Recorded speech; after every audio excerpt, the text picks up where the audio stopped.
It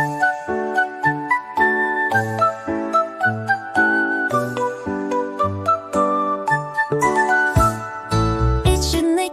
ZiZi wakes with the morning light. Her heart so warm, her smile so bright. Beside her bed, with eyes so blue, Janny purrs, a friend so true. Hand in paw, they run